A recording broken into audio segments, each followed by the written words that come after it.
हम सभी श्रोताओं से आशा करते हैं आप सभी स्वस्थ एवं प्रसन्नचित हो गए। दोस्तों, आज की कहानी है बेटियों की कि बेटियां अपना भाग्य स्वयं संसार में लेकर आती हैं। सुनीता अपनी प्लेट में 2 तरह की आइसक्रीम का आनंद लेते हुए देवर पंकज जी से बोली, क्या देवर जी तीसरी बेटी होने पर भी पार्टी दे रहे हैं? अब तो दहेज के लिए पैसे जोड़ने शुरू कर दो। पंकज जी हंसते हुए बोले, अरे भाभी, खुशियों को बांटने से ही तो वे बढ़ती हैं और फिर बेटी अपना भाग्य खुद लाती है। पंकज जी का सकारात्मक जवाब सुनकर सुनीता मुस्कुरा दी, लेकिन मनी मन वह खुश थी कि देवर के घर तीसरी बेटी हुई है। खुद के 2 बेटों पर उसे गर्व था और इस बात का अहंकार भी। बेटियों की सफलता की कहानी समय बीतता गया, मेहमान चले गए और अब घर में पंकज, रुचि और उनकी 3 बेटियां मानवी, अंकिता और प्रीति रह गए। ये तीनों बच्चियां ना सिर्फ पढ़ाई में अव्वल थीं बल्कि घर का भी अपनी कला से संवारती थी। दीवारें उनकी पेंटिंग से सज गईं, अलमारियां ट्रॉफी और मेडल से भर गईं।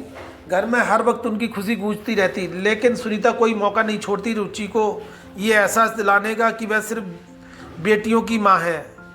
रुचि, जितने भी इनाम जीत ले ये लड़कियां, लेकिन दहेज तो लगेगा ही। जोड़ना शुरू किया या नहीं?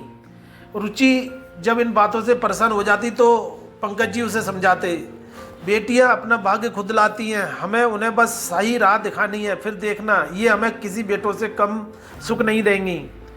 बेटियों की मेहनत और माँ पिता का सम्मान समय अपनी रफ्तार से चलता रहा और आखिरकार रुचि और पंकज जी की मेहनत रंग लाई।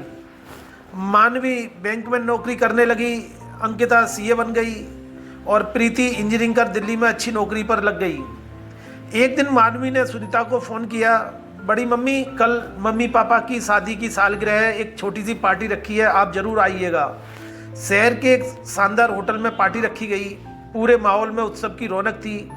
रुचि और पंकज जी ने एक दूसरे को माला पहनाई, केक काटा और चारों ओर खुशियाँ फैल गईं। सरप्राइज गिफ्ट और गर्व का पल।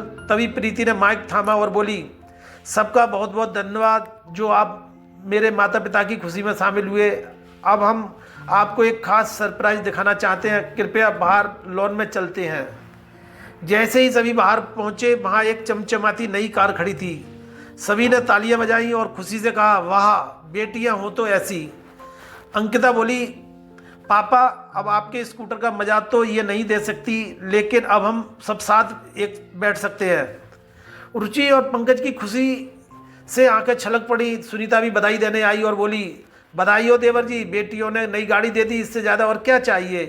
पंकज जी गर्व से बोले, भाभी, मैंने पहले ही कहा था बेटियां अपना भाग्य खुद लाती है, देखिए इन तीनों ने मेरा भी भाग्य बदल दिया, मुझे स्कूटर से कार तक पहुंचा दिया। बेटियों को अहमियत का एहसास सुनीता ने जब अपने बेटों की ओर देखा जो बस खाने में व्यस्त थे, उसे अपनी सोच पर पछतावा होने लगा। आज उसे एहसास हुआ कि बेटियां सच में किसी से कम नहीं होती हैं, बस उन्हें थोड़ा प्यार और सही दिशा में देने की ज़रूरत होती है। दोस्तों, हमारी कहानी कैसी लगी कृपया कमेंट बॉक्स में जवाब जरूर लिखें। जय श्री राम।